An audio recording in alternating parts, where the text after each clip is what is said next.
este caso. Bueno, uno de los temas que vamos a hacer referencia es bueno, la presencia de Milei en bueno, los grandes foros internacionales, ¿no? Caso ONU, por ejemplo. Y yo le decía aquí a Hugo que me pareció interesante porque hubo también hay una suerte de volver a revisar cómo funcionan los organismos multilaterales, ¿no? Caso ONU, caso OEA, donde bueno, se fundaron post Segunda Guerra Mundial, Ujú. pero que hoy, digo, los problemas son distintos a aquella época, ¿no? ¿Cómo te va? ¿Qué, Buen qué día. tal? Buenos días. Milei hace una crítica a los organismos internacionales que, bueno, las críticas en general se las están haciendo desde distintos puntos de vista y de distintas posiciones, porque efectivamente las Naciones Unidas, la Organización Mundial del Comercio, la Organización de Ujú. Estados Americanos, en general, la mayoría de las organizaciones a nivel internacional, la Unión Europea, hoy por ejemplo, acotación al margen, Ujú. muy fuertemente criticada desde la base de la sociedad propia europea. Claro. Claro, el tema es que no están dando respuestas a los problemas que tiene la sociedad a nivel Global. global. Claro. Y en general las agendas que han ido teniendo se han transformado en muchos casos en agendas de los grandes poderes económicos. Ujú. La Organización Mundial del Comercio, por ejemplo, es un claro ejemplo de una institución que está cada vez más supeditada a las grandes corporaciones. Eso no es una crítica, desde esa perspectiva, Milei no es el que tiene problemas, porque él al contrario reivindica el poder de las corporaciones, que en el fondo es un poco el problema de fondo, digamos, Milei no lo está observando de esa manera. Ujú.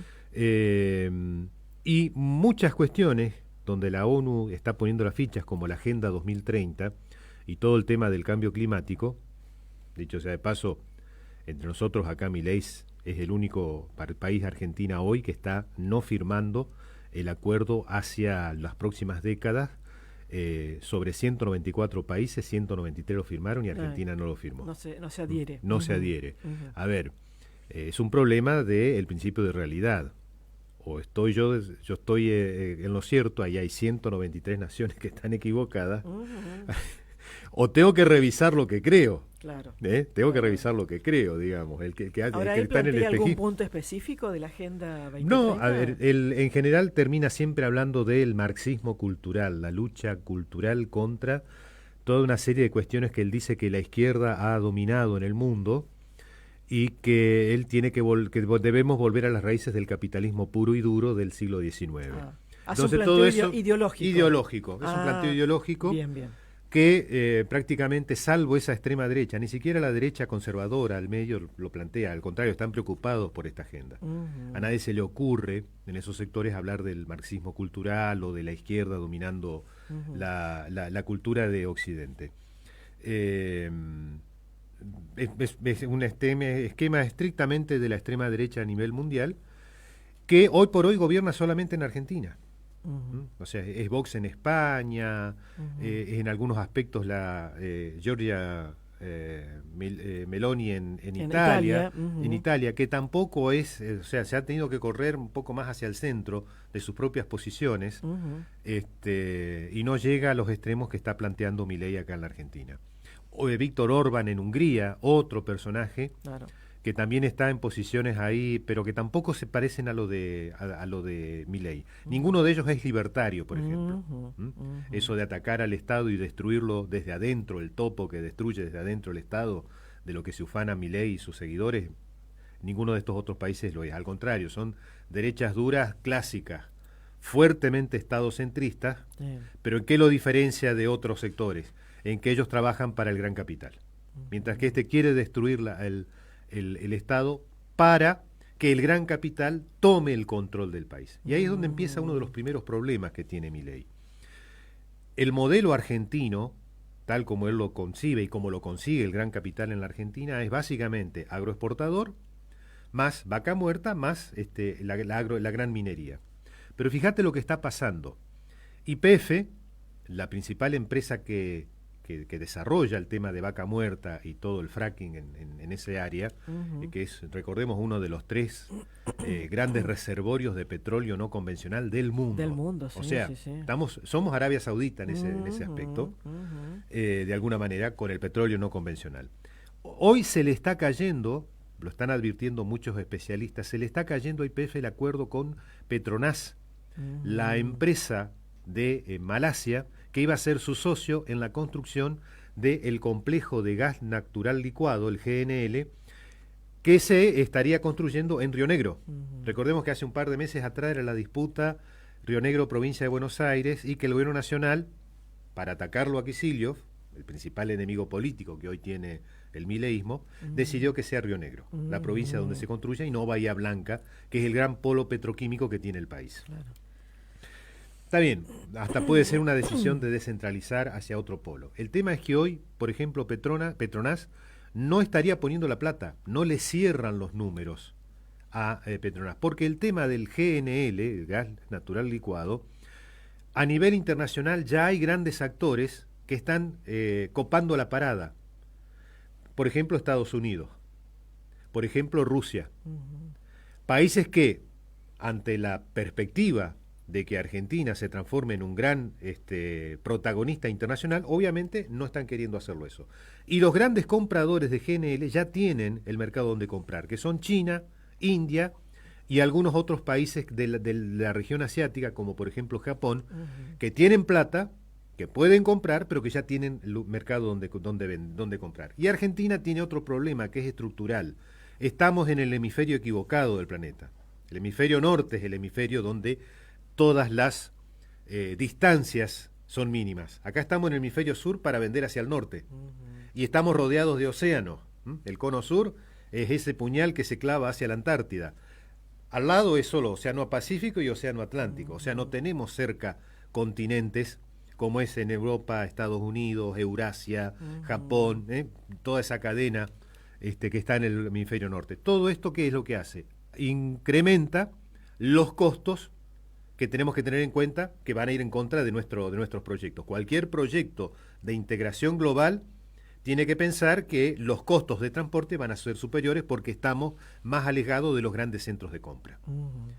Si a eso le agregamos, entonces, que ahora no aparece claramente que Petronas va a hacer inversiones en GNL, entonces una de las grandes patas del modelo, del nuevo modelo económico de la Argentina, que quiere superar tanto los modelos neoliberales como los modelos desarrollistas, no se está terminando de resolver. Pensemos, la semana pasada había comentado de que, por ejemplo, Mercado Libre, el gran emergente del gran capital argentino de las últimas 2 décadas, invierte 4.000 millones de dólares en Brasil y apenas 75 en la Argentina. Brasil es 6 veces el mercado argentino, o 5 veces. Si fueran equiparables las dos inversiones, o Argentina está cerca de los 1.000 millones de inversión de Mercado Libre, o Brasil está cerca de los, ponele, 800 millones o 500 millones, si bajamos a los niveles de provisión de Argentina. Pero esa diferencia de podríamos decir, 20, 50 veces, da la pauta de que incluso los grandes socios del gran capital que tiene Milei no están viendo en la Argentina hoy como uno de los grandes mercados donde invertir. Y por el contrario, están buscando aquellos países como Brasil o México que tienen gobiernos incluso que confrontan abiertamente con el tipo de gobierno y de sistema que plantea Milei. O sea, para el centro izquierdista Lula, para Mercado Libre no es problema.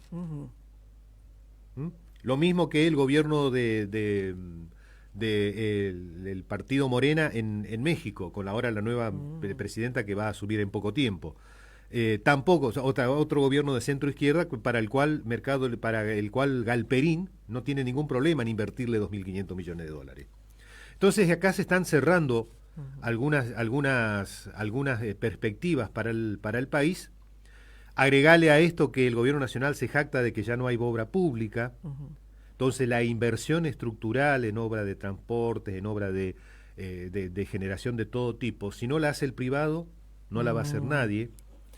Todo eso está jugándole en contra al gobierno nacional en torno a estas situaciones que se están viviendo. Una preguntita, porque la vez pasada cuando hablamos de Mercado Libre y de las inversiones en Argentina y en Brasil, un oyente nos consultaba acerca de, o hacía, digamos, una observación, que si esto no tiene que ver con la dimensión del mercado, ¿no? Es decir, Argentina es 4 veces más chico que Brasil, ¿no? Claro. Entonces, digamos, los montos de inversión, lógicamente, son más bajos. Por eso yo decía, si fueran equivalentes las inversiones, Argentina no tendría 75 millones frente a 4.500. Estaría alrededor de los 1.000 millones. Si Argentina es 4 veces más chica que Brasil o 5 veces más chica que Brasil, las inversiones, si fueran equivalentes, serían 5 veces menores, no 50 veces menores. ¿Se entiende? Claro. Eso es lo que acabo de señalar. Claro. Justamente. Nunca vamos a compararnos los niveles de inversión entre Argentina y Brasil por el tamaño de los mercados Seguro. que tiene cada uno. Pero vos seguís marcando... Pero vos hacés la relación en cuanto a, sobre todo, población. Claro, ¿no? eso te iba a mercados decir, internos. el tema de la cantidad de habitantes que tiene cada país, ¿no? Los dos países tienen más o menos el mismo PBI per cápita, por lo cual también en PBI son más o menos parecidos. Entonces, si vos lo tomás por población o por PBI, Brasil es 5 veces más. Bueno, si nosotros estamos 5 veces menos, estamos al nivel de Brasil. Por tamaño. Simplemente por tamaño. Pero no, estamos 20 veces más abajo.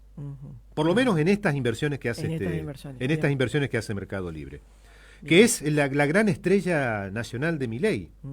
Digamos, es su socio político, Galperín. Y la plata la pone en otro lado. Y ahora está tendiendo hilos también con Elon Musk, ¿no? A ver qué pasa ahí también, ¿no? Y Elon Musk anda a las vueltas, pero a ver, los muchachos miran claramente los países. Primero, no está estabilizado el régimen de Milei.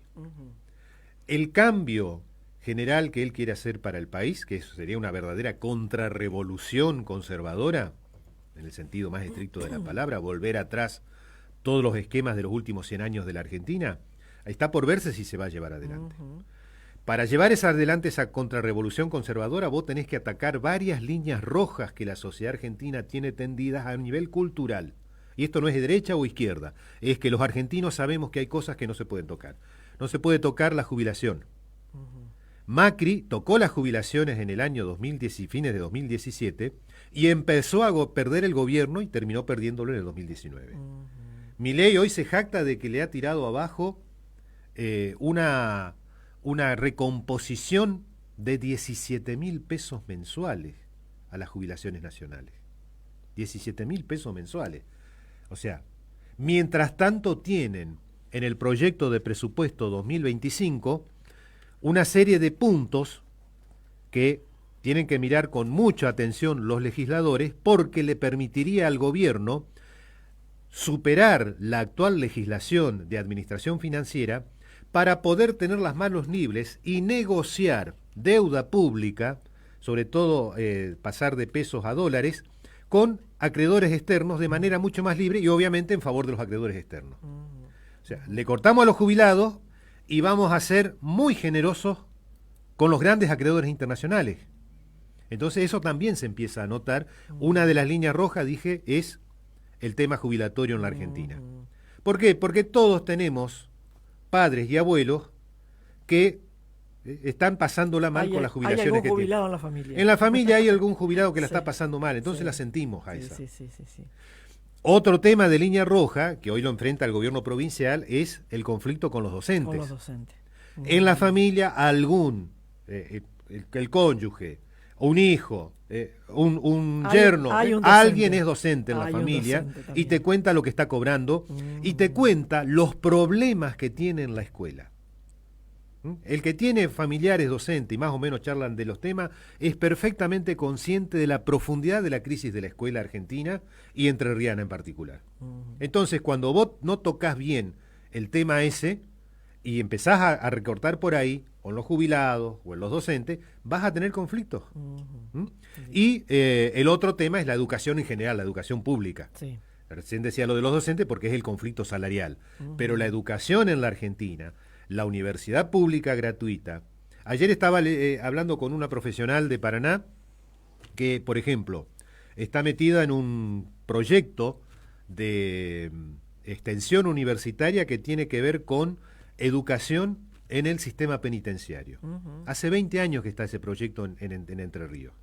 Y me comentaba las ventajas que tiene para la reinserción de todos los internos, poder volver después con un proyecto muy amplio, que no es estrictamente de educación formal, sino de trabajo para mejorar su vida cotidiana, y reinsertarse en la sociedad para mucha gente que terminó en la cárcel porque no tenía ni la formación, ni las perspectivas, ni las expectativas, que con este tipo de proyectos de extensión universitaria le empiezan a ver, empiezan a hablar y a entender otras cosas que nunca en su vida vieron. Claro. Porque la marginalidad cultural es una de las patas fundamentales de lo que después se transforman en los problemas penales de la sociedad. Exacto.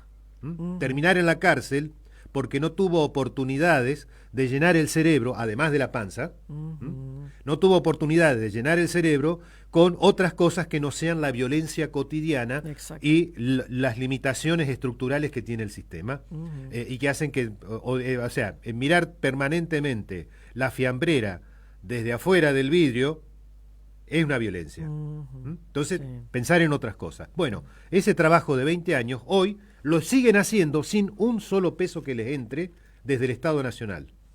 Lo siguen haciendo gratis, por decirlo así. Porque si no se les cae 20 años de trabajo, claro, con población carcelaria, a la cual este tipo de proyectos de extensión le está sirviendo para cuando el día que salga, volver a reinsertarse en la sociedad y no caer en la reincidencia. Claro.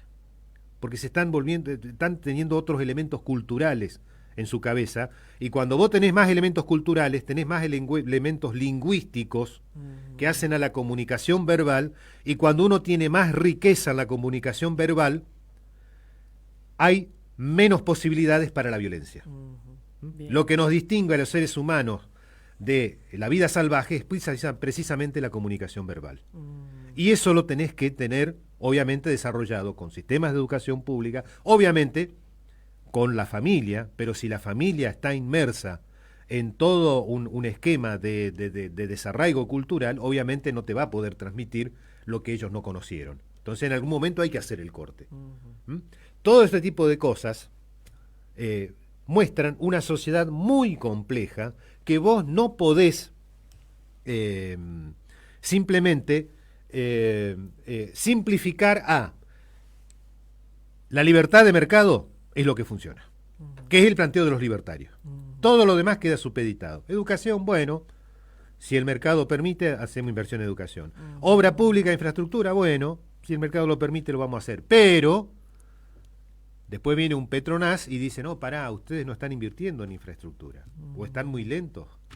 ¿Cómo voy a hacer yo para competir en el mercado internacional con esto de GNL que ustedes me están ofreciendo? Un país que, por ejemplo, no puede competir con el nivel de desarrollo de obra pública que tienen naciones como la India o como China, por decirte, o como Japón, en los cuales la inversión pública o es mayoritaria o va a la par con la inversión privada en todo un ejercicio económico que vienen haciendo desde hace décadas, que no tiene nada que ver con el paraíso libertario de pronto vamos a festejar porque no hay más obra pública, como dice Sturzenegger. Así que todas esas cuestiones son muy complejas, y cierro con esto, se terminan traduciendo en lo que van mostrando las encuestas. Crece mensualmente el nivel de reprobación del gobierno. Hoy, por ejemplo, un trabajo realizado por Poliarquía habla de un 47% que había de aprobación al gobierno en el mes de agosto. En septiembre baja al 40%, de un mes a otro, 7%, en una encuestadora que viene haciéndolo mensualmente. Y acá hay otro detalle a tener presente, porque alguien me va a decir, no, pero yo vi tal otra encuestadora que tiene otros números. Lo que uno tiene que analizar también es, si vos seguís una sola encuestadora, ir viendo la película que ellos van viendo. ¿Por qué? Porque cada encuestadora tiene sus propios esquemas. Pueden variar el número, pero todas coinciden en esto, el gobierno se va deteriorando. Que algunos lo tengan por encima del 50% y otros lo tengan por debajo del 45% es un detalle que hace a la encuesta, pero la película de todas las encuestadoras es el deterioro. Y el deterioro tiene que ver con que Milei está confrontando con un montón de líneas rojas que la sociedad argentina tiene marcadas. Los jubilados, la educación, determinados tipos de salarios, el empleo. Hoy en este momento la inflación ha pasado a segundo nivel. El primer nivel es la caída del deterioro de la actividad económica, y hay el preocupación desempleo. por el empleo. Sí. Ese es el primer nivel. Sí. Y no hay políticas por parte del gobierno que sean activas sobre esto. Y cierro con una última cuestión, porque también esto es interesante señalarlo. El modelo en general de Milei y del PRO es el de una Argentina con un 20% de clase alta y media alta, 80% en la clase baja.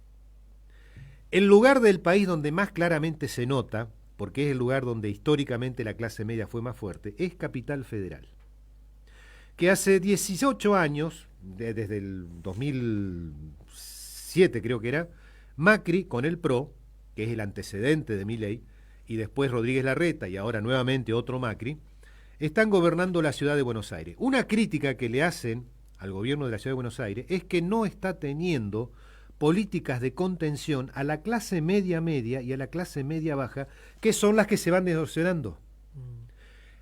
Entonces dicen, no, están haciendo mal las cosas. No, la están haciendo bien. Porque lo que ellos quieren es justamente erosionar la clase media y la clase media baja, transformarla en clase baja, en sectores de menores recursos, para dejar ese país polarizado del 20 al 80%. Ese es el modelo en el largo plazo que tienen. El no tener políticas para estos sectores medios que empiezan a degradarse, este es un problema prácticamente mundial.